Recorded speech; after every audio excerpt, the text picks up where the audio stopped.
দার্শনিক এক একজন এক এক ধরনের কথা বলেছেন। ইহদিনাস সিরাতাল মুস্তাকিম, আল্লাহ সিরাতুল মুস্তাকিম দেখাও, এরাতুত তারিক বলে, হাদা ইয়াহদি, এটার অর্থ যদি মাদ্রাসা ছাত্রদেরকে বিশেষ করে বলছি, এটা নিয়ে আপনারা একটা গবেষণা করতে পারেন 10-12 দিনের। হেদায়েত শব্দটা পবিত্র কোরআনে কয় জায়গায় এসেছে, হেদায়েত শব্দের অর্থের ক্ষেত্রে উলামায়ে কেরাম কি কি অভিমত ব্যক্ত করেছেন, এই ধরনের গবেষণাগুলো ছোট ছোট প্রশ্ন বের করে আপনারা যদি গবেষণা করেন, জ্ঞানও বাড়বে, উগ্রতা কমবে। মনে রাখবেন, জ্ঞানের সাথে যদি তাকওয়া থাকে তো উগ্রতা কমে যাবে, আর জ্ঞানের সাথে যদি তাকওয়া না থাকে উগ্রতা বেড়ে যাবে। কি বেড়ে যাবে? উগ্রতা। উগ্রতা হচ্ছে হিংসার সন্তান। কিসের সন্তান? হিংসা। আপনার ভিতরে যদি হিংসা থাকে তো হিংসার সন্তান হচ্ছে উগ্রতা। হিংসা যে আছে সেটা কিভাবে বুঝবেন?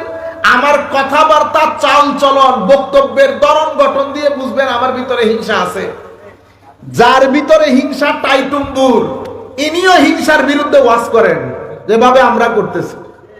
আমাদের ভিতরে হিংসা ভরপুর, কিন্তু আমরাও বক্তব্য দেওয়ার সময় কি বলি? যার হিংসা আছে তারে আল্লাহ পছন্দ করেন না। আল্লাহর দরবারে দোয়া করি মাওলাই করিম যেন আমাদেরকে এগুলা থেকে রক্ষা করেন। আমিন বলেন সবাই। তাহলে যখন আপনার জ্ঞান বাড়বে, সাথে সাথে নামাজ, দোয়া, তসবিহ, তাহলিল, মাজারাতের জিয়ারাত এগুলো যখন বাড়বে, তখন জ্ঞানের সাথে সাথে ভদ্রতা, নম্রতা এগুলো বেড়ে যাবে। তাহলে হেদায়েত মানে কি? হেদায়েত হচ্ছে আমি আল্লাহর দরবারে বলছি আল্লাহ আমাকে রাস্তা দেখান। এখন আমি যদি বলি রাস্তা দেখান, তো রাস্তা তো আল্লাহ দেখাই দিছেন। আমরা যখন চাঁদপুর দিয়ে আসতেছি, কত জনে রাস্তা দেখাইছে, এমনে যান এমনে যান, তবুও নেমে নেমে জিজ্ঞেস করতে হচ্ছে না। কিন্তু আপনাদের এখান থেকে যদি কেউ আমাদের সাথে থাকতো, গাড়ি থেকে নামতে হইতো না, কোনো ডিস্টারবেন্স হইতো না, চিন্তা চেতনা পেরেশানি হইতো না, যিনি আছেন উনি নিয়ে যাইতেন। তাইলে হেদায়েতের যেটা আমরা কামনা করছি সেটা দুই ধরনের হইতে পারে। একটা হচ্ছে রাস্তা দেখানো, এটাকে বলে এরাতুত তরিক, রাস্তা দেখানো। আরেকটা হচ্ছে ইসাল ইলাল মাতলুব, আল্লাহর দরবারে বলছি আল্লাহ দেখালে হবে না, আপনি আমাকে ওই জায়গার মধ্যে পৌঁছিয়ে দেন, ওই জায়গার মধ্যে পৌঁছিয়ে দেন।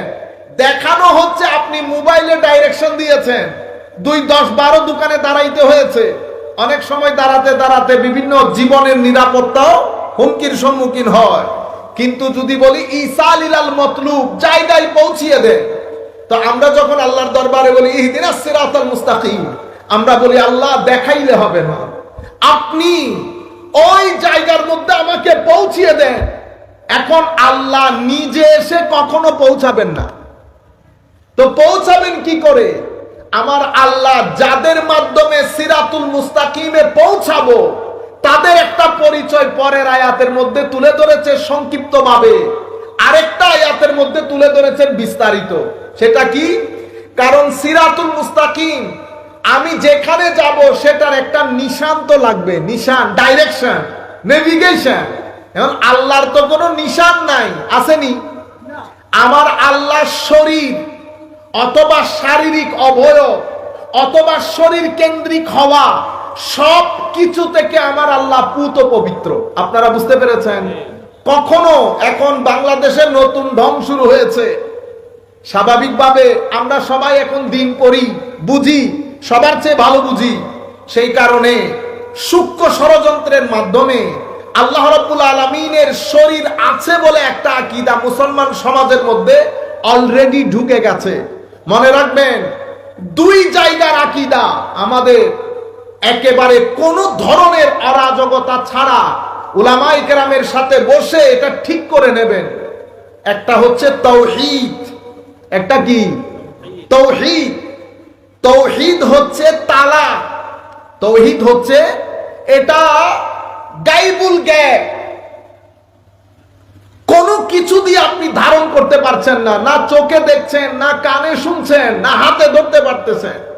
সব কিছুর ঊর্ধ্বে না জায়গাতে আছে, না সময়ে আছে, না আপনার চিন্তা চেতনার মধ্যে আসতে পারবে। সব কিছুর ঊর্ধ্বে। কিরকম ঊর্ধ্বে? লাইসা কামিসলিহি শাই, আল্লাহর কোনো মিসিল নাই।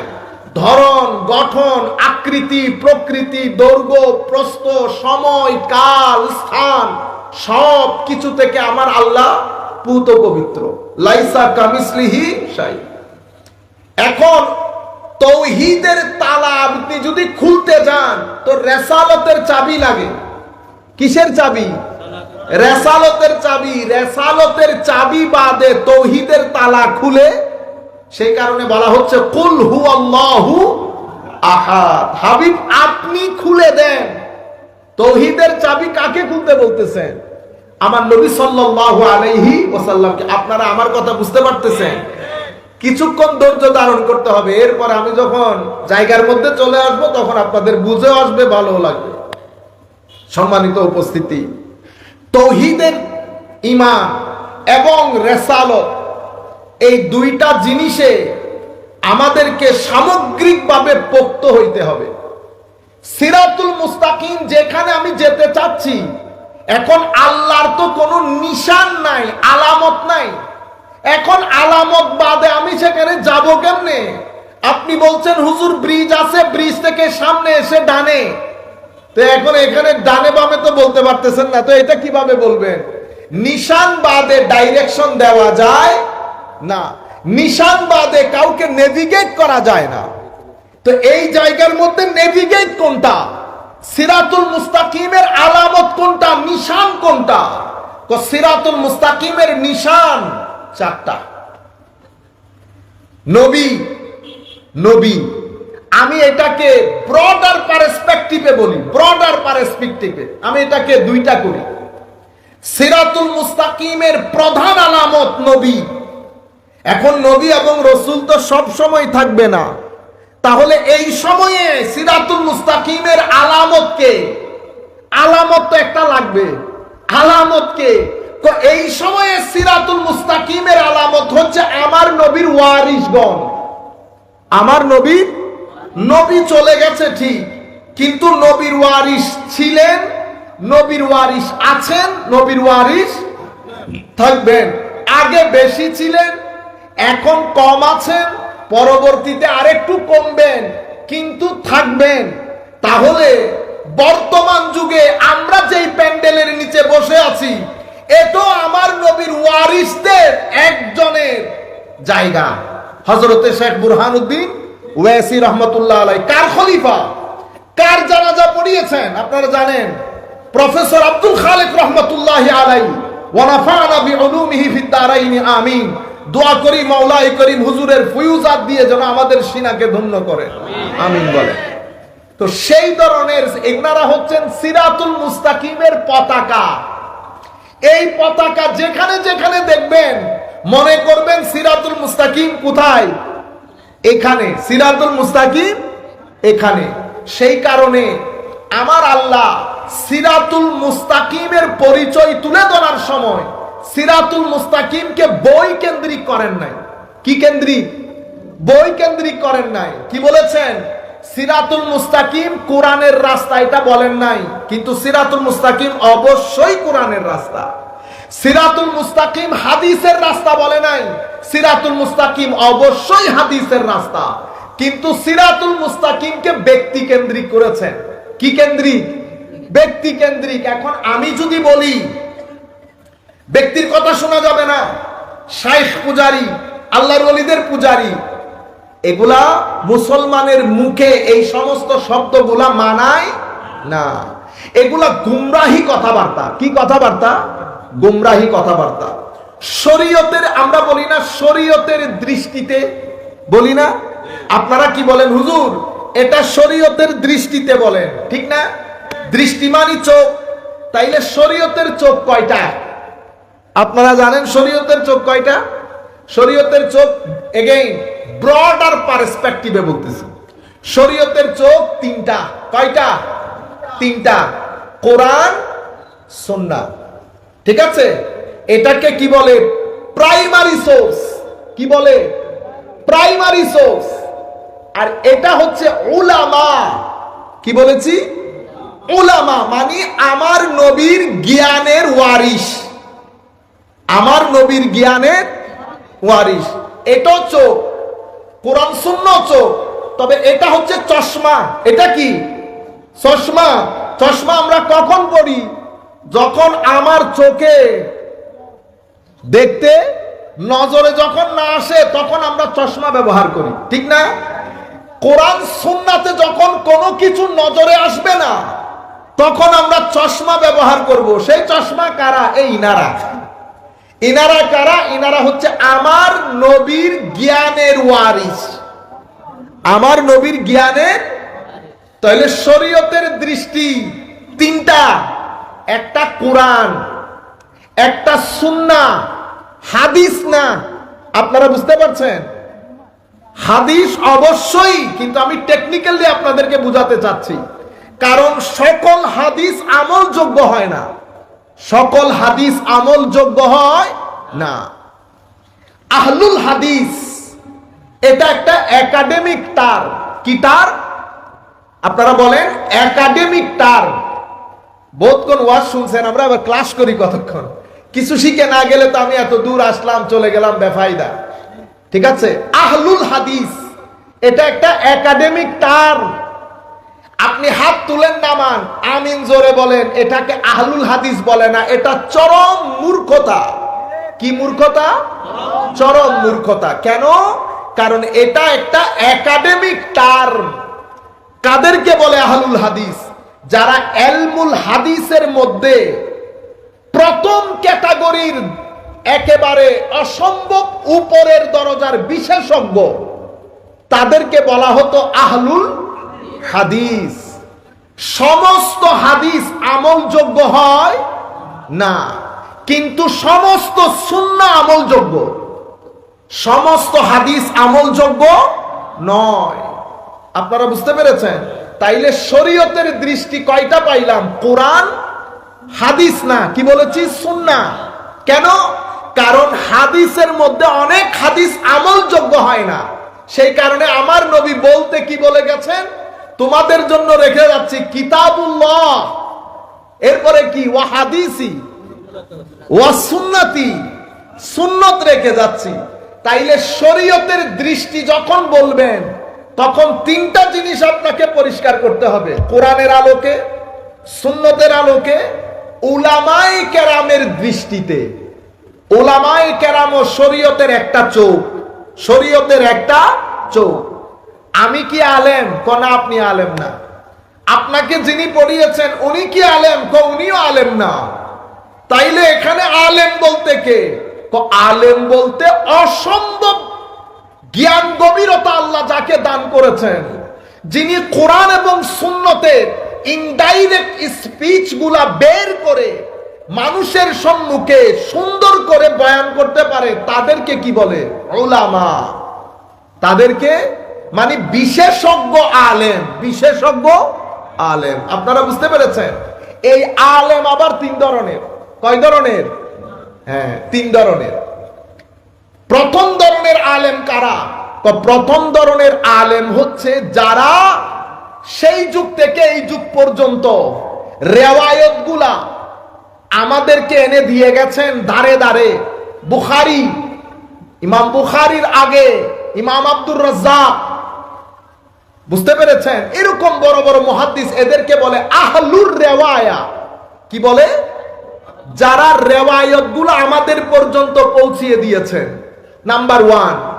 নাম্বার টু, যারা রেওয়ায়তের ভিতরে ডুব দিয়ে শরীয়তের মাসলা মাসাইল গুলো আহরণ করেছেন, এদেরকে আমরা বলি ফকিহ, আহলুদ দেরায়া। রেওয়ায়তও পেলেন, দেরায়তও পেলেন। তিন নম্বরের আলেম কারা? তিন নম্বরের আলেম তারা যারা মানুষের সিনার জগতের মধ্যে এশকের চেরাগ জ্বালিয়ে আল্লাহর বান্দাকে আল্লাহর বন্ধুতে পরিণত করে, তাদেরকে বলে আহলুল মুশাহাদা। আহলুল, যাদেরকে আমরা আল্লাহর ওলি বলি, আহলুর রেওয়ায়াকে মুহাদ্দিস বলি, আহলুদ দেরায়াকে ফকি বলি, আহলুল মুশাহাদাকে আল্লাহর ওলি বলি। ইনারা সবাই হচ্ছেন উলামা। আপনারা বুঝতে পেরেছেন? উলামা। তাইলে শরীয়তের দৃষ্টি কয়টা? কেউ যদি আপনাকে জিজ্ঞেস করে হুজুর শরীয়তের দৃষ্টিতে বলেন, তাইলে আপনি তাকে কি বলবেন? কোরআন, সুন্নাহ, অতঃপর উলামা। যখন কোন ব্যক্তি উলামাকে বাদ দিতে চাইবে তো বুঝবেন তার ভিতরে নেফাকতের ওষুধ ঢুকেছে। কিসের ওষুধ? নেফাকতের। কেন? কারণ উলামা যদি বাদ দিয়ে দেন তাহলে তো কোরআন সুন্নাহকে আপনি স্পোর্টস কার বানিয়ে ফেলবেন, যেমন মন চায়। যেমন আমাদের এখানে কিছুদিন আগে ভদ্রলোক আমার কাছে বইও পাঠিয়েছে, আমার নবীকে ইমামুল মুরসালিন বলা যাবে না, এগুলা বলে আমাদের মতো অশিক্ষিত কুশিক্ষিতদের কাজ। ইমামুল আম্বিয়া, ইমামুল মুরসালিন, সর্বশ্রেষ্ঠ নবী বলা যাবে না, হাদিসের কোনো অস্তিত্ব নাই। এই যে কথাগুলো আপনি বলছেন, কিভাবে বলছেন? কারণ আপনি কোরআনকে হাতে নিয়েছেন। 1400 বছর উলামায়ে কেরামকে যখন বাদ দিয়ে দিলেন, যারা দারোয়ান যখন ছিল তখন তো ঢুকতে পারেন নাই, লাঠি নিয়ে দুরানি দিছে, ঠিক না? এখন তো দারোয়ান নাই, ঢুকতেছেন আর বের হচ্ছেন, ঢুকতেছেন আর বের হচ্ছেন। যেখানে মন চাই, যে গাছে মন চাই পাথর নিক্ষেপ করতেছেন, কেউ তো কিছু বলার নাই। মনে রাখবেন, কোরআন সুন্নতের এই বাগানের মালি হিসেবে নিয়োগ দিয়ে গেছেন আমার নবী। কে দিয়ে গেছেন? আমার নবী। দারোয়ান গেটের মধ্যে বসা, কোনো সুযোগ নাই। ওখান থেকে আরবির শ্লোক একটা যদি বলে, আপনি বলেন এটা হাদিস শরীফ, এটা হাদিস শরীফ। কলা রাসূলুল্লাহ সাল্লাল্লাহু আলাইহি ওয়াসাল্লাম টেনে টেনে, আমাদের এখানে এখন অনেক ওয়াজ হয় না, হুজুর এমন ভাবে টেনে টেনে ওয়াজ করে আপনাদের মনে হবে এই হাদিস বুখারী শরীফের মধ্যে এসেছে, ঠিক না? কিন্তু আমার নবীর দারোয়ান দাঁড়িয়ে, মুহাদ্দিসিনে কেরাম দাঁড়িয়ে আপনাকে ধরে ফেলেছে, এদিকে আসেন, হাদিস বলেন। আপনি বললেন হাদিস, এই হাদিসের বর্ণনাকারী বলেন, আর আছেন আপনি নাই। তবু আপনি বানিয়ে সুরিয়ে বর্ণনাকারীর বর্ণনা দিলেন। আহমদ মোহাম্মদ থেকে মোহাম্মদ, জব্বার থেকে জব্বার, শরীফ থেকে শরীফ, বুখারী থেকে বুখারী, যেতে যেতে আবু বকর সিদ্দিক, ঠিক না? এখন উনি বলতেছেন না, তুমি বাইরে যাইতে পারবা না, এখানে দাঁড়াও। থাক থেকে কিতাব নেওয়া শুরু করেছে। এগুলা কিসের কিতাব? এগুলা আমার নবীর এলমের ওয়ারিশকৃত। আল্লাহুম্মা সাল্লি আলা, আরে আল্লাহ, যেখানে যায় কারেন্ট চলে যায়। দয়ালি সাইয়্যিদিনা, নিতে হবে না, এটা লাগবে না। আল্লাহুম্মা সাল্লি আলা সাইয়্যিদিনা মাওলানা মুহাম্মদ ওয়া আলা আলি সাইয়্যিদিনা মাওলানা মুহাম্মদ। একটু জিকির করি, লা ইলাহা ইল্লাল্লাহু, লা ইলাহা ইল্লাল্লাহু, লা ইলাহা ইল্লাল্লাহু, লা ইলাহা ইল্লাল্লাহ মুহাম্মাদুর রাসূলুল্লাহ। আমার কথা তো শুনতে পাচ্ছেন? মাইকের দরকার নাই। আমি আপনাদেরকে বলতে চাচ্ছিলাম, জি মাইক আসবে? আচ্ছা, এখন যেখানে যাই কারেন্ট চলে যায়, বুঝলাম না। এটা তাড়াতাড়ি করেন, সময় চলে যাচ্ছে।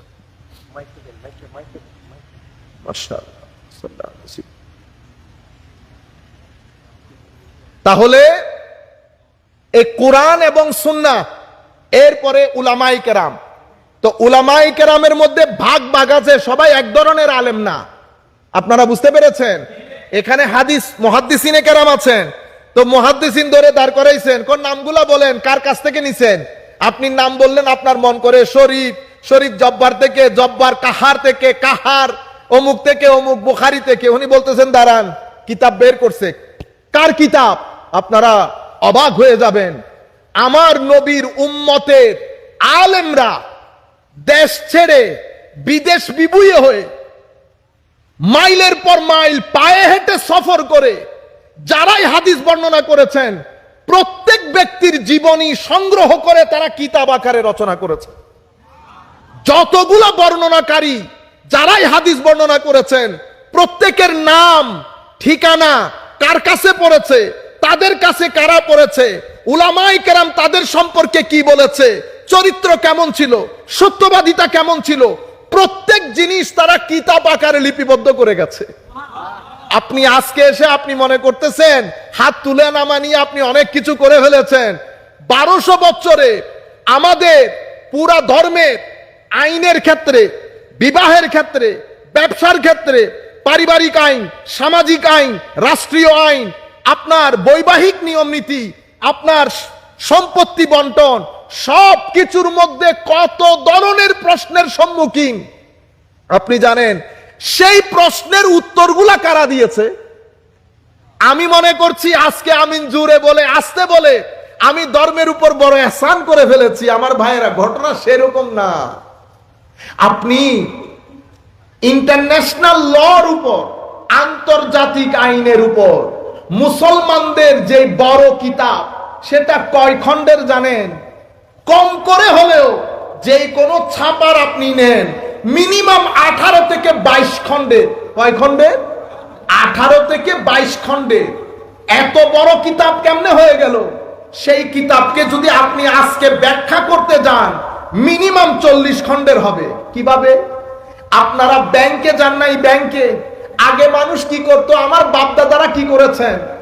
আপনারা গিয়ে আমার দাদার কাছে এসে বলছেন, ভাইয়া আমার তো আটা নাই, তো কি করতে হবে? তো আমি আপনাকে 10 কেজি দাম দেই, আপনি আমাকে 8 কেজি আটা দেন। ঘটনা সেরকম না? এভাবে এভাবে আমরা চলেছি।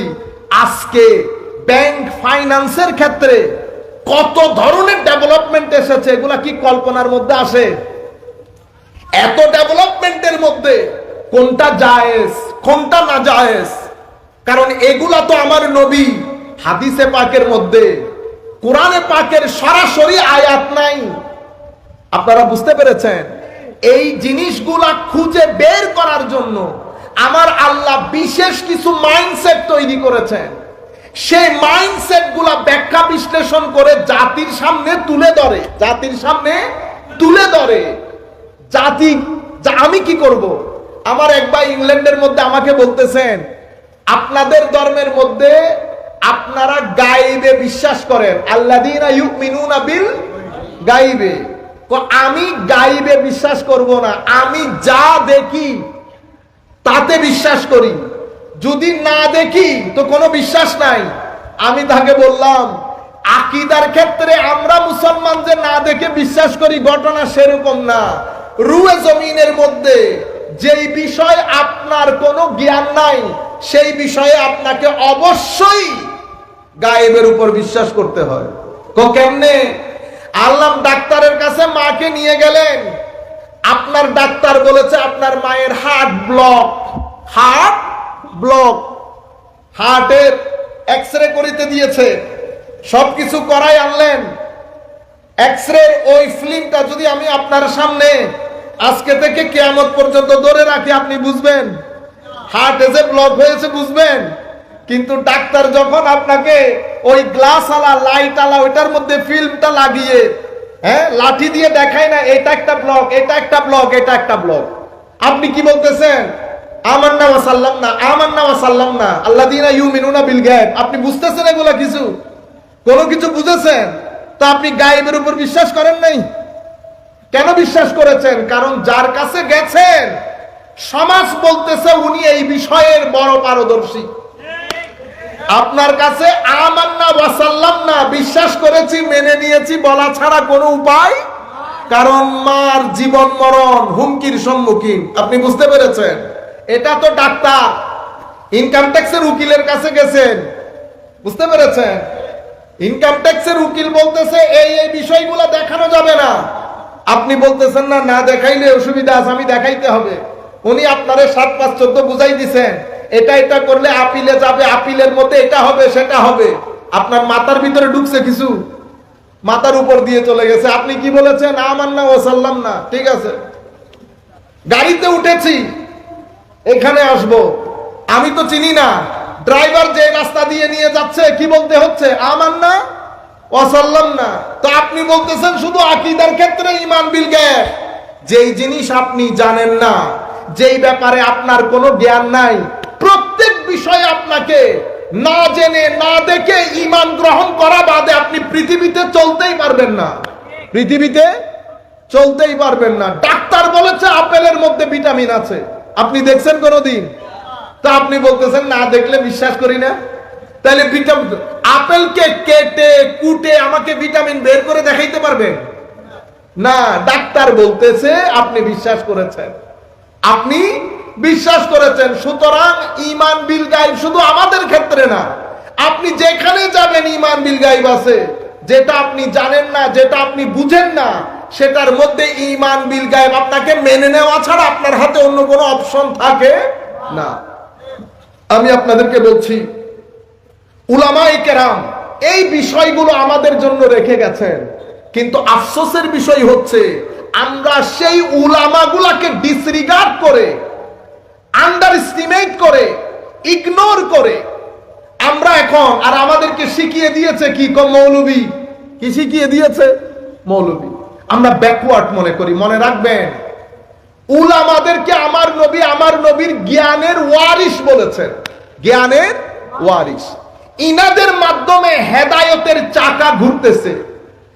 এক বুরহানুদ্দিন ওয়াইসি এখানে বসা, এখানে শোয়া, দেখেন দেখি এত বড় প্রতিষ্ঠান, বাংলাদেশে পয়সাওয়ালা লোকের অভাব আছে, করে দেখাইতে পারছে কেউ একটা মাদ্রাসা।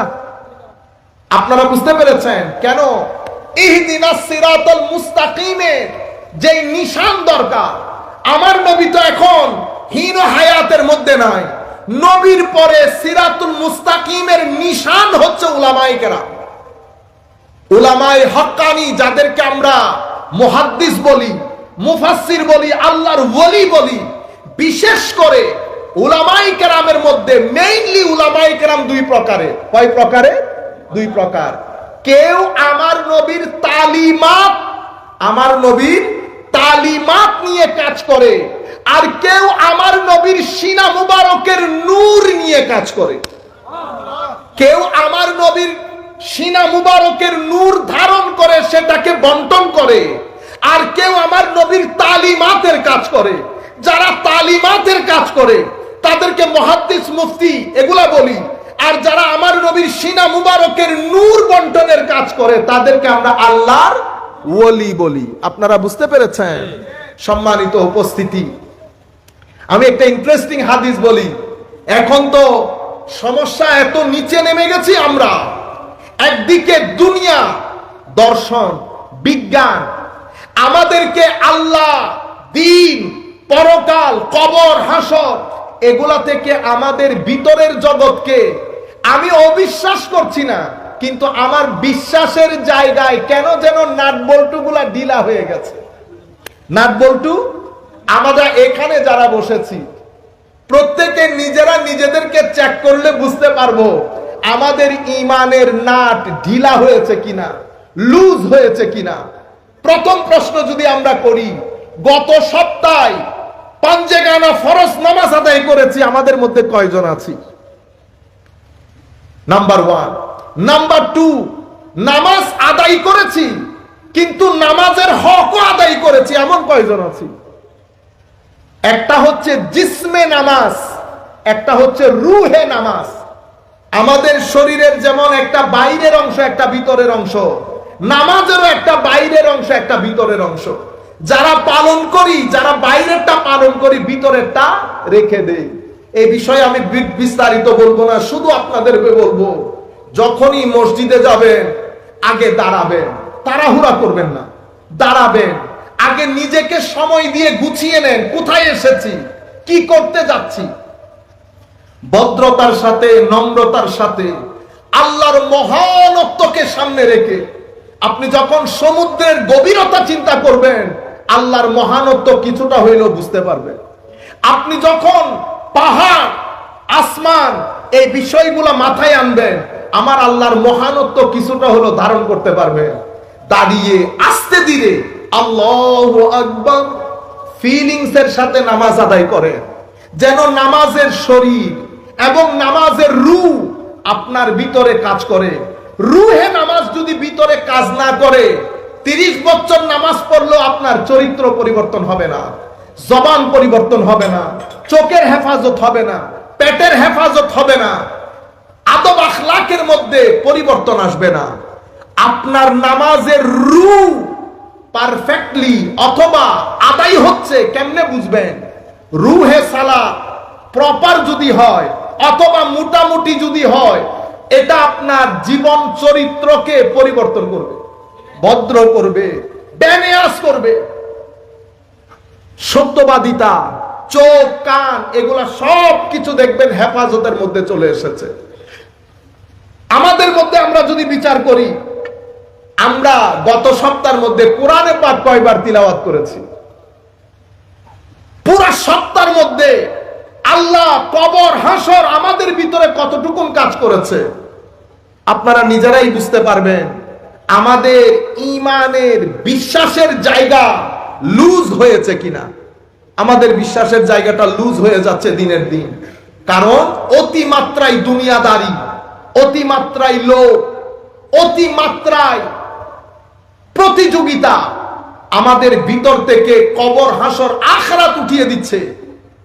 আর আমাদের মতো কিছু আলেমদের কারণে আমার নবীর শানে রিসালাতের মধ্যে এবং শানে নবুওয়াতের মধ্যে বেয়াদবি হচ্ছে। বেয়াদবি। হযরতে আনাস বিন মালিক রাদিয়াল্লাহু তাআলা আনহু, নাম তো শুনেছেন আপনারা, দীর্ঘ 10 বছর আমার নবীর খেদমত করেছে, ঠিক না?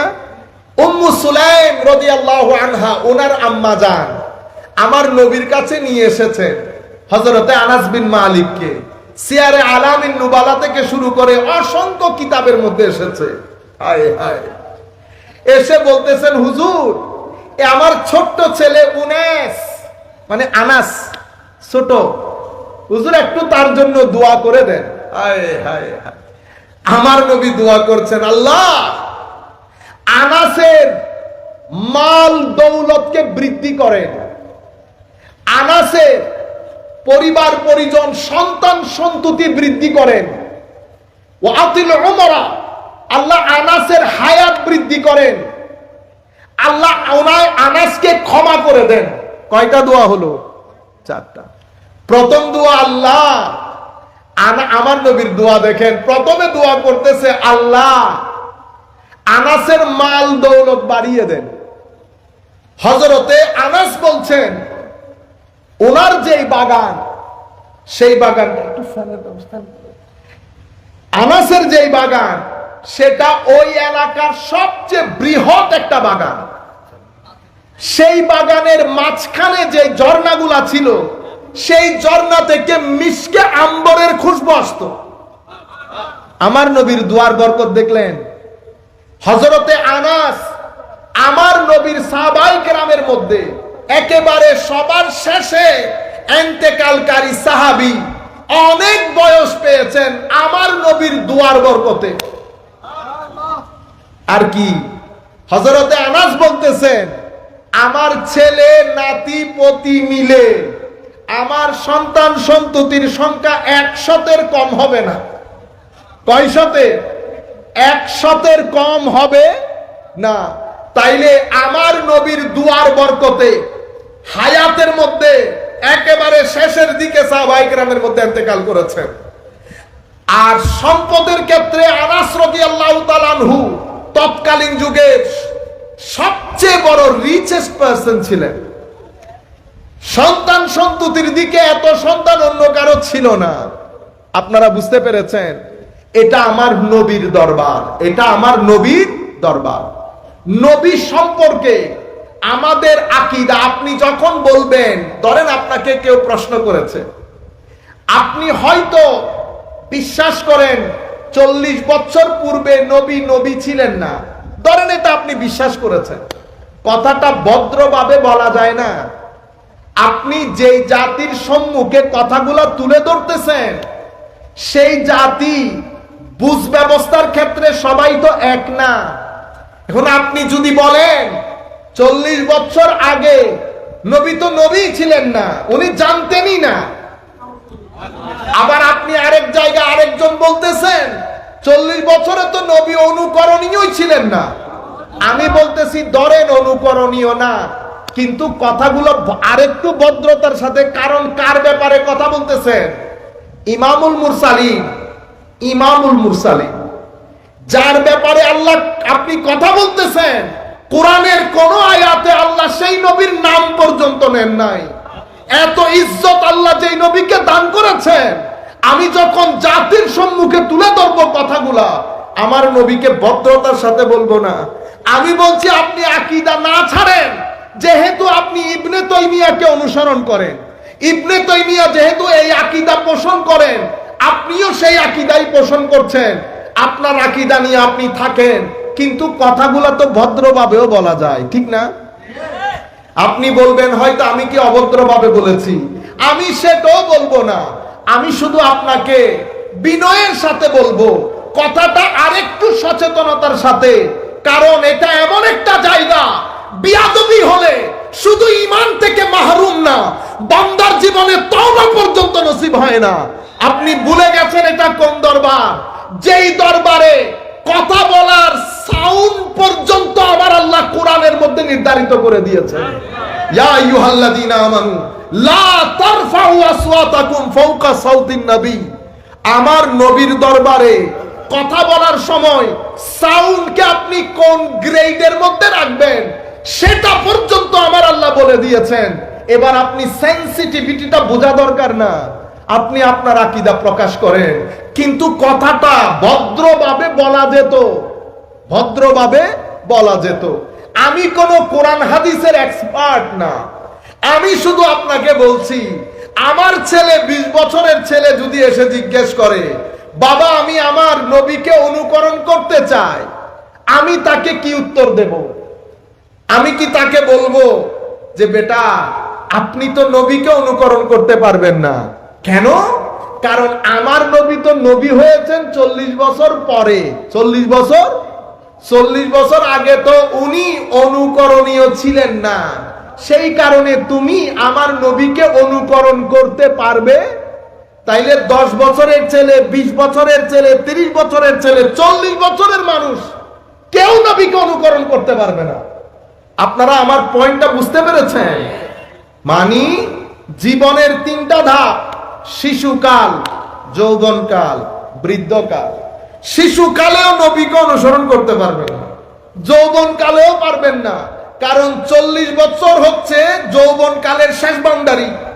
এরপরে তো আপনি সূর্যাস্ত শুরু হয়ে যায়, তো আপনি আপনার জীবনের 2 ভাগের মধ্যে তো নবীকে অনুকরণীয় করতে পারতেছেন না, কারণ নবী 40 বছর পরে ইমামুল মুরসালিন, যাকে আমার আল্লাহ রু জগতের মধ্যে নবী বলেছেন, কি বলেছেন? ওয়াইজ আখাযাল্লাহু মিসাকান নবিয়্যিন বলেন নাই? স্মরণ করুন সেই সময়ের কথা যখন আখাযাল্লাহ আল্লাহ গ্রহণ করেছেন মিসাকান নবিয়্যিন, নবীদের ওয়াদা। কোথায়? রু জগতের মধ্যে।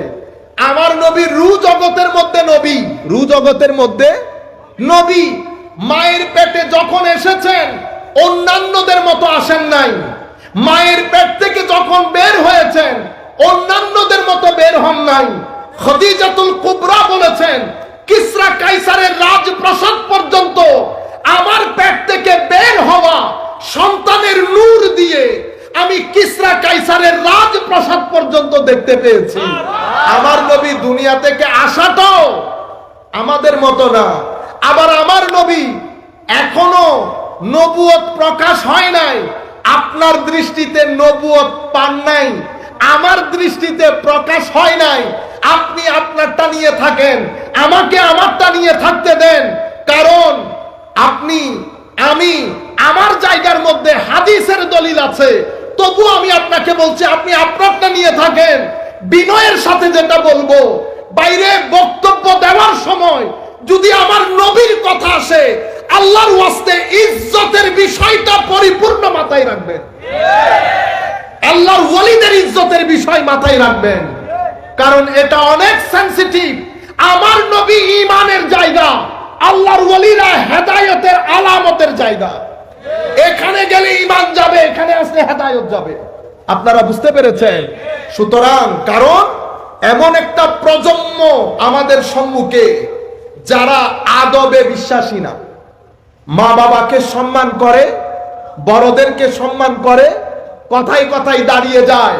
কারণ সোসাইটি যখন ম্যাটেরিয়াল হয়ে যায়, সেই সোসাইটির মধ্যে ইমোশন থাকে না, লাভ থাকে না, পারস্পরিক মমত্ববোধ, শ্রদ্ধাবোধ, সম্পর্ক, সহানুভূতি এগুলা থাকে না। এমন সোসাইটির মধ্যে আপনি যখন আমার নবীর ব্যাপারে কথা বলবেন, আপনি যে আকীদাই পোষণ করেন, আপনার আকীদা আপনি ঘরে রাখেন, কিন্তু আমার নবীর ব্যাপারে কথা বলার সময় আপনি অনেক আদবের সাথে বলতে হবে না। এটা যদি না করেন, আমি হই আর আপনি হন, কেউ তো ঈমানের গণ্ডির মধ্যে থাকবে না। কেন? কারণ তাজিমে মুস্তাফা, আজমতে মুস্তাফা, এটা আমার নবীর প্রতি করার জন্য আল্লাহর নির্দেশ। সালাত কি পড়ি আমরা? সালাত। আমরা নামাজ বলি না এখন আর।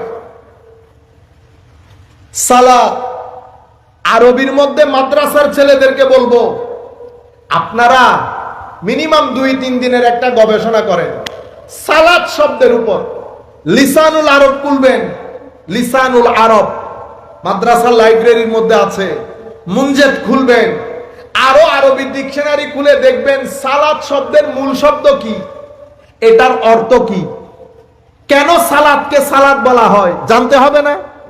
আমি শুধু একটা অর্থ আপনাদেরকে বলি, তাজিমের কথা এসেছে সেই জন্য বলছি। অনেক আগে পড়েছি লিসানুল আরবের মধ্যে, লিসানুল আরব বিশ্ববিখ্যাত অভিধানের বই, আরবির মধ্যে 15 থেকে 17 খণ্ড, আমার কাছে যেটা আছে সেটা প্রায় 16 খণ্ডের। সালাতের এক অর্থ, সলাতে বলা হয়, সলাতের মূল শব্দের অর্থ হচ্ছে তাজিম। কি জিনিস? তাজিম।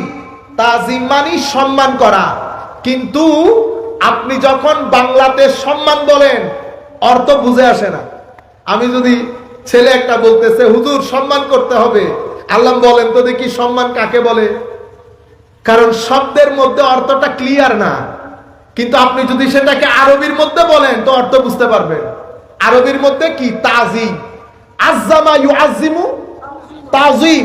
তো আজ্জামা ইউআজ্জিমু তাজিম মানে বড়ত্বের বহিঃপ্রকাশ করা। কিসের? মহানত্বের, বড়ত্বের, বিরাটত্বের। তাইলে সালাতকে সালাত বলা হয় কেন? তো কারণ সালাতের রুকু বলেন, সিজদা বলেন, কিয়াম বলেন, প্রত্যেক জায়গার মধ্যে আমার আল্লাহর মহানত্বের বহিঃপ্রকাশ ঘটে। এই মহানত্ব আপনি যখন সিজদার মধ্যে যান তো তাজিম তার একেবারে শেষ পর্যায়ে গিয়ে পৌঁছে। কারণ আপনি আপনার শরীরের সর্বোত্তম অংশ মাথা, মাথার সর্বোত্তম অংশ কপাল। সেই কপাল যখন আপনি জমিনের মধ্যে রেখে আমার আল্লাহর প্রতি সম্মান প্রদর্শন করেন, এই সম্মান সালাতের মাধ্যমে বহিঃপ্রকাশ হয় বিদায় সালাতকে সালাত বলে। বুঝতে পেরেছেন? ইউকাল মানে কেউ কেউ বলেন, এটা বলা হয়। আচ্ছা, তো এটা তো বুঝছি। এখন আল্লাহুম্মা সাল্লি আলা মুহাম্মদ, এটার অর্থ কি হবে? আল্লাহুম্মা সাল্লি আলা মুহাম্মদ, এটার অর্থ কি হবে? এটার অর্থ হবে আল্লাহুম্মা আযিমহু, আল্লাহ আমার নবীর বরত্বের বহিঃপ্রকাশ করেন। কিসের মাধ্যমে? আমার নবীর সানা প্রশংসার মাধ্যমে, আমার নবীর দ্বীনকে হেফাজতের মাধ্যমে, কিয়ামত পর্যন্ত এই দ্বীনকে বাঁচিয়ে রাখার মাধ্যমে আল্লাহ আপনি আমার নবীর মহানত্বের বহিঃপ্রকাশ করেন। সেই কারণে সালাতকে সালাত বলে। আচ্ছা, এটা লিসানুল আরবের মধ্যে, আমি নিজের থেকে কিছু বলতেছি না। তো তাইলে আল্লাহুম্মা সাল্লি আলা মুহাম্মদ বলি কেন? তো বলি কারণ আমার নবী কত বড়, আমাকে বলা হচ্ছে দরুদ পড়ার জন্য। এখন দরুদ আমি কি পড়বো? আমি তো আমার নবীর হাইট জানি না। কি জানি না? হাইট। আপনারা বুঝতে পেরেছেন? গিফট কেনার জন্য আপনাকে আপনার জন্য শার্ট কিনতে হবে। দোকানওয়ালা জিজ্ঞেস করতে যে হুজুর সাইজ কি? আমি বলতেছি সাইজ তো ভাই জানি না। হুজুর সাইজ না জানলে আমি তো ফেরত দিব না, সমস্যা না? তখন এসে আপনার টাকা আপনারে দিয়ে বলতেছি বাইরে তুমি গিয়ে কিনে নিয়ে আসো। তুমি গিয়ে, আমি পারবো না। কেন? কারণ আমি আপনার সাইজ জানি না। এখন আল্লাহ বলতেছেন ইন্নাল্লাহা ওয়া মালাইকাতাহু ইউসাল্লুনা আলান নবী ইয়া আইয়ুহাল্লাযীনা আমানু সাল্লু, সালাত পড়েন। তো আল্লাহ সালাত কেমনে পড়বো? সাইজ তো আমি জানি না। তো আমার আল্লাহ বলতেছেন বেটা তুই সাইজ না জানলে তুই রাখ, সালাতের দায়িত্ব আমাকে দিয়ে দে। তো আমিও বলছি আল্লাহুম্মা সাল্লি আলা মুহাম্মদ। আল্লাহ সাইজও আপনি জানেন, ওয়েটও আপনি জানেন, হাইটও আপনি জানেন। আপনি আপনার হাবিবের শান অনুযায়ী আপনি পড়েন সালাত আমার পক্ষ থেকে। আপনারা বুঝতে পেরেছেন? জিনিসটা ধরতে পেরেছেন? আমি আমার নবীর শান, মান, মকাম, মর্তবা আমি তো জানি না। এখন আল্লাহ বলতেছেন সালাত পড়তে। তো সালাত কেমনে পড়বো? শানের লায়েক হইতে হবে না? তো আমি বলতেছি আল্লাহ আমি যেহেতু জানি না, আমার পক্ষ থেকে একটু আপনি পড়ে দেন। আপনার বান্দা, আপনার মাহবুব, আপনার নবী রাসূল আপনি জানেন কোন ওয়েটের, আপনি আপনার মাহবুবের শান অনুযায়ী আপনি পড়েন। দায়িত্ব আমি নিতে পারবো না। আল্লাহুম্মা সাল্লি আলা মুহাম্মদ ওয়া আলা আলে মুহাম্মদ। আল্লাহ আপনি পড়ে দেন। সুবহানাল্লাহ বলবেন না? ইন্না লিল্লাহ আল্লাহু আকবার।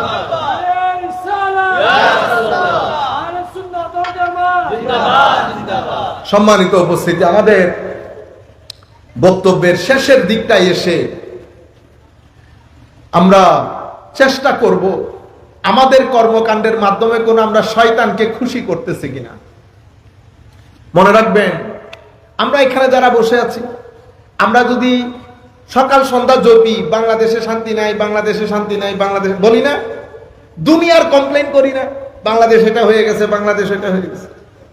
আমি যদি আপনাকে জিজ্ঞেস করি বাংলাদেশ তো অনেক বড়, আপনি 5.5 ফিটের এই বাংলাদেশ, আমার এই 5.5 ফিটের এটাও বাংলাদেশ মনে করেন, আমি এই 5.5 ফিটের মধ্যে শান্তি প্রতিষ্ঠা করতে পারছি?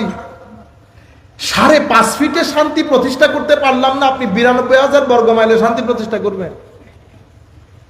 আমার নবী কি করেছিলেন? আমার নবী কিন্তু মদিনার রাষ্ট্র প্রতিষ্ঠা করার আগে আমার নবী আবু বকরের 5.5 ফিট জমিন তৈরি করেছেন, ফারুক আজমের 5.5 ফিট জমিন তৈরি করেছেন, ওসমান গনির 5.5 ফিট জমিন তৈরি করেছেন। কিরকম? আপনি বলেন না হুজুর সব জায়গায় চোর, সব জায়গায় 2 নাম্বার, আমি কি 1 নাম্বার? আল্লাহ যা আমাকে ইন্দ্রিয়গুলা দিছে, আমি শুধু মুখ আর চোখের কথাই বলি, বাকিগুলা ছেড়ে দেই। আমাদের ঘর থেকে আমার মা বলেন, আমার বোন বলেন, আমার স্ত্রী বলেন, আমার ভাই বলেন, আমি বলি, আপনারা বলেন, আমরা জবান দিয়ে বেশিরভাগ ক্ষেত্রে কি করি? বাংলাদেশের করাপশনের কথা আমরা খুব দ্রুত বলে ফেলি না, কিন্তু আমার জবান থেকে গালি, গীবত এগুলা কমাইতে পেরেছি, মানুষকে অপমান করা কমাইতে পেরেছি। আপনার এটা যখন কমে যাবে, বাংলাদেশের মধ্যে অরাজকতা কমে যাবে। আগে আমরা আমাদের এখানে দ্বীনের পতাকা উড্ডয়ন করি, ও খেলাফত চাই, দ্বীন প্রতিষ্ঠা করব, দিন পরে ওষুধের মধ্যে ভেজাল মিশাই, আমরা বাচ্চার দুধের মধ্যে ভেজাল করি, আমরা মসজিদের দান বক্সের টাকা চুরি করি, আমরা মাদ্রাসার দান বক্সের টাকা চুরি করি, আমরা খতমের মধ্যে গিয়ে কোরআনে পাক আদা পড়ি না, আমরা খতমে বুখারীর মধ্যে গিয়ে আল্লাহ পাক জানে আমরা কি করি। আপনি যদি বলেন বাংলাদেশ বাংলাদেশ বাংলাদেশ, আমি ঠিক আছি? আল্লাহ বলেছেন এই পৃথিবীতে, পুরা পৃথিবীর মধ্যে সবকিছু তো ভালো জিনিস না, আমার আল্লাহ পুরা পৃথিবীকে ভালো আর মন্দ দিয়ে সাজিয়েছেন। আমি চোখ দিয়ে শুধু মন্দ থেকে গ্যাস গ্রহণ করি, এনার্জিটা গ্রহণ করি। চোখে যা গ্রহণ করবেন কলব তা ধারণ করবে। এখন চোখ দিয়ে আজকের দিন, আমি বাকিগুলা বাদ দেই, ইউথদেরকে আমরা কথা বলি, এখন কমপ্লেইন না, আমিও আপনাদের কাতারে। আমরা বলছি আমরা যদি একসাথে ভালো হই, আমরা ভালো হওয়া বড় জরুরি বেটা, বাংলাদেশ ভালো হওয়ার জন্য। আমরা সারাদিন, আজকের সারাদিন চোখ দিয়ে আমি কি কি জিনিস দেখেছি বলেন। এই এনার্জি গুলো আমার ভিতরে আমি ধারণ করছি, মুখ দিয়ে কি কি জিনিস করেছি, যা কিছু মন্দ, যা কিছু নষ্ট, সেই জিনিসগুলো যখন আমি জবানের মধ্যে আনবো, আমার এখানে নেগেটিভ এনার্জি জমা হবে, নেগেটিভ এনার্জি জমা হবে। যখন আমরা প্রত্যেকে নেগেটিভ এনার্জি নিয়ে সোসাইটির মধ্যে চলবো, আপনি আমি যদি কাবা শরীফের গিলাফ ধরে লটকেও থাকি, পজিটিভ এনার্জি আসবে না। এটা আল্লাহর সুন্নত না, আল্লাহর সুন্নত না। আমরা এখনো হেসে হেসে আসতেছি আমাদের চট্টগ্রাম থেকে। প্রত্যেক ব্যক্তি যিনি রং সাইডে গাড়ি চালাচ্ছেন, উনি আবার দাদাগিরিও দেখাচ্ছেন। উনি মনে করতেছেন উনি অনেক বড় কাজ করে ফেলেছেন, আসলে না। মানুষ অন্যায় করে যখন চোখ লাল করবে, বুঝতে পেরেছেন বিতর্কতভাবে মানুষটা পচে গেছে। কি গেছে? পচে গেছে। আপনারা বুঝতে পেরেছেন? আমরা এই ভালো এবং মন্দ, ফাআলহামাহা ফুজুরাহা ওয়া তাকওয়াহা, মনে রাখবেন, কবরের জীবন যদি আলোকিত হয়, দুনিয়ার জীবন সুন্দর হবে। এটা কখনো হবে না আমার দুনিয়ার জীবন অশান্তির আর কবরের জীবন শান্তির, এটা কখনো হবে না। আমি এই কথাগুলা কেন বলছি? আপনি যদি নেগেটিভ এনার্জি গুলা ভিতর থেকে বের না করি, তো অশান্তি দূরীভূত হবে না। আপনার আমার পরিবার অশান্তির আগুনে জ্বলছে। 80 to 90% ছেলের পরিবার, আমাদের সাদা দাড়ির দাদা চাচা যারা আছেন, ওনারা বলবেন বলে কি, কারণ ওনারা যে স্ত্রীর সাথে ঘর করেছেন, সেই স্ত্রী এখন বাংলার বাজারে পাওয়া যায় না। ওনারাও যেমন ছিলেন, সেই স্বামীও এখন বাংলার জমিনে পাওয়া যায় না। আমাদের উলামায়ে কেরাম তাকরীরের সময় শুধু মেয়েদেরকে ডিয়া মারে না। আপনি কোন আল্লাহর ওলি আসছেন? আপনারা বুঝতে পেরেছেন? সবাইকে আমরা কাঠ গড়াই, দাঁড় করাই।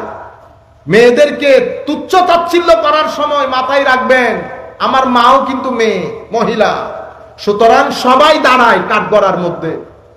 আমরা নেগেটিভ এনার্জি যদি ভিতর থেকে বের না করি, নেগেটিভ এনার্জি বলতে ঘরের মধ্যে যান, গীবত আমরাই তো করি। আপনি গীবত করে যদি শান্তিতে থাকতে চান, শান্তিতে থাকতে পারবেন না। শান্তিতে থাকার উপায় হচ্ছে আপনি মানুষ সম্পর্কে কথা বলা বন্ধ করে দিতে হবে। আপনি নাটক, সিনেমা, আপনার চোখ যখন অশ্লীল বিষয়গুলা দেখবে, আপনার ভিতরের জগতে নেগেটিভ এনার্জি আসবে। সেই নেগেটিভিটি আপনাকে অশান্ত করে তুলবে। আপনি কোনো ওষুধকে শান্তি পাবেন না যতক্ষণ এটা আর এটার মধ্যে ব্লক না করেন। মনে রাখবেন, আমার আল্লাহ আমাকে আপনাকে অসাধারণ করে একটা নির্দিষ্ট উদ্দেশ্যের জন্য সৃষ্টি করেছেন, আমরা যেন সেটা মাথায় রাখি। আমি সূরা নাহালের একটা আয়াত পড়েছি। সূরা নাহাল অনেকবার আলোচনা করেছি, আবারও আপনাদের সম্মুখে ফিনিশিংটা ওইটা দিয়ে দেই। মধু পোকা তো চিনেন? মধু পোকা চিনি আমরা সবাই। মধু পোকা ময়লা আবর্জনার মধ্যে বসে, মাছি বসে। তো মধু পোকা আপনি বসেন না কেন? অসুবিধা কি? আল্লাহর নিষেধ আছে। কার নিষেধ? দেখছেন, মধু পোকা পর্যন্ত তাকে যে প্রোগ্রাম সেট করে দিয়েছে, সেই প্রোগ্রামের বাইরে যায় না। আমার আল্লাহ কি বলছেন কোরআনে পাকের মধ্যে? আমার আল্লাহ ইরশাদ করছেন, আমি মধু পোকাকে, ওয়া আওহা রাব্বুকা ইলান নাহাল, আল্লাহ মধু পোকার স্বভাবের মধ্যে এটা ইনবিল্ট করে সেলাই করে দিয়েছে। কি? আল্লাহ মধু পোকাকে বলেছে যেখানে সেখানে ঘর বানাইও না। ঘর কোথায় বানাবা? হয় পাহাড়ের চূড়ায়, নতুবা গাছের চূড়ায়, নতুবা ছাদে। তাহলে আমরা সবাই ইউথ, আমরা যদি আমাদের জীবনে কিছু করতে চাই, তো নিজের চিন্তা চেতনা এটাকে উঁচু করবেন, মহান করবেন। নিচের চিন্তা, এর কথা ওর কথা, এগুলা ঘৃণাওনা চিন্তা। নিজেকে এখান থেকে উপরে রাখেন যদি ভালো কিছু করতে চান। মধু পোকাকে আল্লাহ যেই কাজ দিয়েছেন সেই কাজের জন্য মধু পোকা কোথায় ঘর করবে আল্লাহ সেটাও নির্ধারণ করে দিয়েছেন। কোথায় করবে? আজকের দিন পর্যন্ত মধু পোকা কখনো পাহাড়, গাছ এবং ছাদ বাদে ঘর করে নাই। নাম্বার 1। নাম্বার 2, আল্লাহ বলছেন সুম্মা কুলি মিন কুল্লি সামারাত ফাসলুকি সুবুলা রাব্বিক। এরপরে খাওয়া দাওয়ার ক্ষেত্রে আমার আল্লাহ ক্যাপস লক লাগিয়েছেন। মধু পোকাকে বলেছেন খাও, তবে পবিত্র জিনিস। এখন আমরা যা পাই তা খাইতেছি না, যা পাই তা খাইতেছি, অথচ মধু পোকাকে বলেছে পবিত্র জিনিস খাবি। ফাসলুকি সুবুলা রাব্বিক, তোমার সামনে অসংখ্য রাস্তা থাকবে, সকল রাস্তা তোমার না, সিরাতুল মুস্তাকিম তোমার। তুমি তোমার প্রভু কর্তৃক প্রত্যাশিত এবং প্রত্যাদেশ দেওয়া ওই রাস্তার মধ্যে ছাড়া অন্য কোন রাস্তায় চলবে না। আমার আল্লাহ মধু পোকার জন্য যেমন রাস্তা নির্ধারণ করেছেন, আমার জন্য করেন নাই? আচ্ছা, 4 নাম্বার জিনিস মধু পোকাকে বলছে তুমি তোমার আল্লাহর রাস্তায় যখন চলবা আবার বেশি অহংকার দেখাইও না।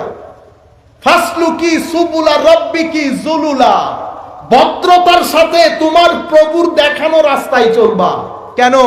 তোমাকে তোমার প্রভু সম্মান দিয়েছেন, ইজ্জত দিয়েছেন, সেটার বড়াই করতে গিয়ে তুমি তোমার অন্যান্য পোকার সাথে অহংকার দেখাবে না।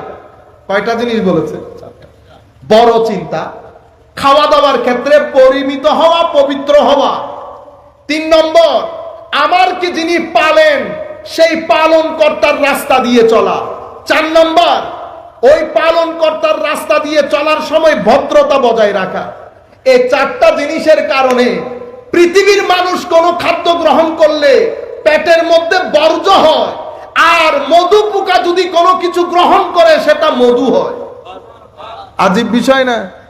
মধু পোকাটা মধু, আর কুল কায়নাতের সৃষ্টিটা বর্জ্য। আর শুধু তাই না, আমার আল্লাহ বলছেন ফিহি শিফাউল লিন্নাস, মধু পোকার পেট থেকে নিঃসৃত যেটা পরবর্তীতে মধু আকার ধারণ করে, আমার আল্লাহ বলছেন সেই মধুর মধ্যে আমি আমার বান্দাদের জন্য শেফা রেখেছি, আরোগ্য রেখেছি। দেখেন, মধু পোকার পেট থেকে নিঃসরিত জিনিস আমার আরোগ্যের কারণ হচ্ছে। কি কারণে?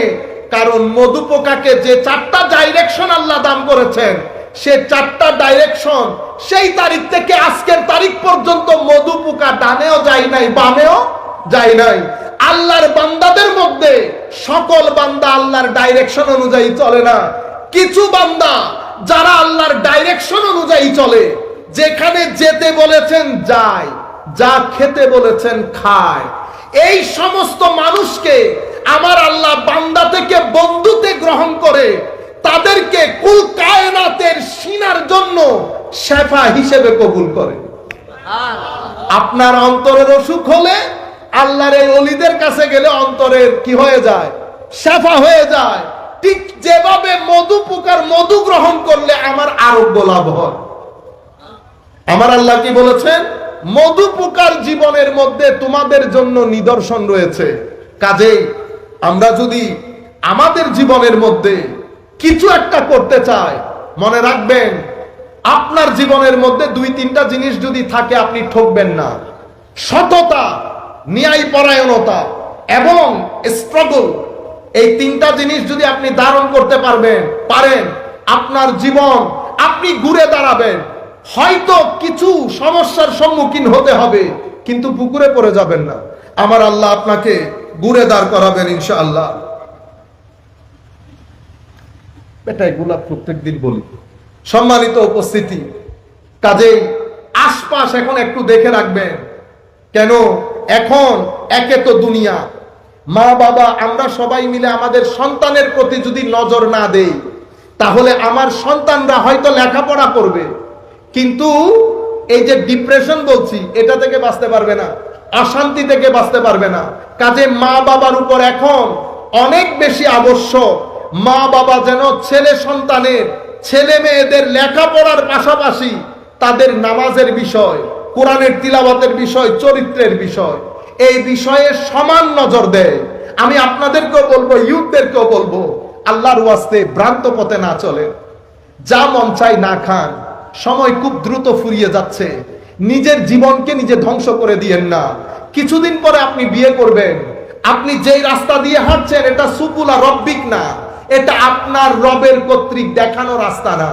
আপনার জীবন আস্তে আস্তে ধ্বংসের দিকে, ধ্বংসের অতল তলে তলিয়ে যাবে। কাজে আপনি ওয়েক আপ হন, জেগে উঠেন, আপনি লেখাপড়া করেন, অবশ্যই পাশাপাশি নামাজ যেন মিস না হয়, পাশাপাশি কোরআনের তিলাওয়াত যেন মিস না হয়। মা বাপ তিনটা জিনিসের দিকে যদি ছেলেদের নজর দেয়, এই ছেলে লেখাপড়া করে যত বড়ই হবে না কেন, ছেলের জীবনে অশান্তি আসবে না। নামাজ, তিলাওয়াতে কোরআন, আল্লাহর নবীর মহব্বত, এই তিনটা জিনিস সমানে যদি শিক্ষা দিতে ব্যর্থ হই, তাইলে আমরা ব্যর্থ হব। আমার নবী বলেছেন সন্তানদেরকে কোরআনের তিলাওয়াত, আমার নবীর মহব্বত, আমার নবীর আলের মহব্বত। মনে রাখবেন, আমরা যখন নবীর মহব্বত বলি সেখানে অনেক মহব্বত জড়িত থাকে। আলে বাইতের মহব্বত, সাহাবায়ে কেরামের মহব্বত, মা বাবার মহব্বত, এগুলো সব জড়িত থাকে আমার নবীর মহব্বতের প্যাকেজের মধ্যে। এখানে ধর্মের নাম দিয়ে এখানে কত ধরনের অরাজকতা তৈরি হচ্ছে আপনি কল্পনা করতে পারবেন না। কেউ মাযহাব মানছে না, মাযহাবের কোনো দরকার নাই। কেউ হাদিস মানতেছে না, হাদিসের কোনো দরকার নাই। কেউ আমার নবীর ব্যাপারে বিভিন্ন, যার যা মন চায়। কাজেই এই মুহূর্তে আপনি ডানও শোনার দরকার নাই, বামেও শোনার দরকার নাই।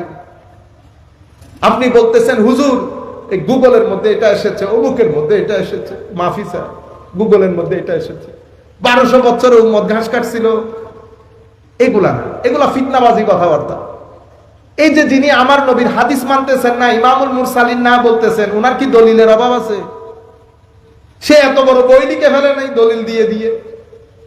আপনারা বুঝতে পেরেছেন, হেদায়েত আর দলিল এক কথা না, হেদায়েত আর দলিল এক কথা না। যাই হোক, রাত অনেক গভীর হয়েছে, আমাদেরকে অনেক দূরে যেতে হবে। আপনাদেরও অনেক গরম লাগতেছে, আমাদেরও প্রচন্ড গরম লাগতেছে। আমরা বক্তব্য দীর্ঘায়িত না করে, যেহেতু এটা 3 দিন ব্যাপী চলবে, আগামীকাল, আগামী পরশু, সেই হেতু আমরা আপনাদের ধৈর্যের বাঁধ না ভেঙে, আপনারা আগামীকালও আসবেন, তারপরের দিনও আসবেন। আল্লাহ রাব্বুল আলামিন আপনাদের আসা যাওয়া কবুল করুক। মনে রাখবেন, এই যে আপনারা লা মাযহাবিয়ত বলেন, লা মাযহাবিয়তের সাথে আমাদের আহলুস সুন্নাহ ওয়াল জামাতের হাত তোলা, আমিন জোরে বলা, এগুলার পার্থক্য না, পার্থক্য আকীদাগত। পার্থক্য কি? আকীদাগত, মৌলিক পার্থক্য। মনে রাখবেন, লা মাযহাবিয়ত, ওয়াহাবিয়ত, এগুলার সাথে আহলুস সুন্নাহ ওয়াল জামাতে, আহলুস সুন্নাহ ওয়াল জামা মানে আপনারা কি মনে করেন আমি বাংলাদেশের আহলুস সুন্নাহ ওয়াল জামার কথা বলতেছি? না, আহলুস সুন্নাহ ওয়াল জামা মানে গত 1300 বছরে উম্মতের উত্তর থেকে দক্ষিণ, পূর্ব থেকে পশ্চিম, উম্মতের 80% মানুষ যে আকীদায় বিশ্বাস করে, সেই আহলুস সুন্নাহ ওয়াল জামা। এটার সাথে মৌলিক পার্থক্য। মৌলিক পার্থক্য কোনটা? মৌলিক পার্থক্য হচ্ছে আল্লাহর শরীর মানা, আল্লাহর শরীর না মানা।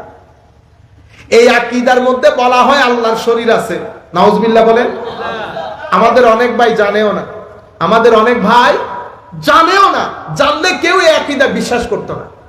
আপনারা তো মনে করছেন শুধু হাত তোলা, নামা, আমিন জোরে বলা, তারাবির নামাজ আর বিতির নামাজ। ও, আপনি ইসলামিক ফাইন্যান্স, ব্যাংকিং, সমাজ ব্যবস্থা, রাষ্ট্র ব্যবস্থা, কত কত কত রিসার্চ, এবং সেখানে আকীদা, আকীদার মধ্যে এখানে এই আকীদা আহলুস সুন্নাহ ওয়াল জামাতের মধ্যে আল্লাহর কোন শরীক নাই। আমার আল্লাহ তখনও ছিলেন যখন পৃথিবীতে পৃথিবী ছিল না, কোন শরীর ছিল না, কোন জায়গা ছিল না, কাল ছিল না, স্থান ছিল না। এখনো আছেন, আগে যেমন ছিলেন, আগে যেমন। কখন থেকে ছিলেন? যখন কখন ছিল না, তখন থেকে ছিলেন। আপনারা বুঝতে পেরেছেন? আকীদাগত পার্থক্য দ্বিতীয়।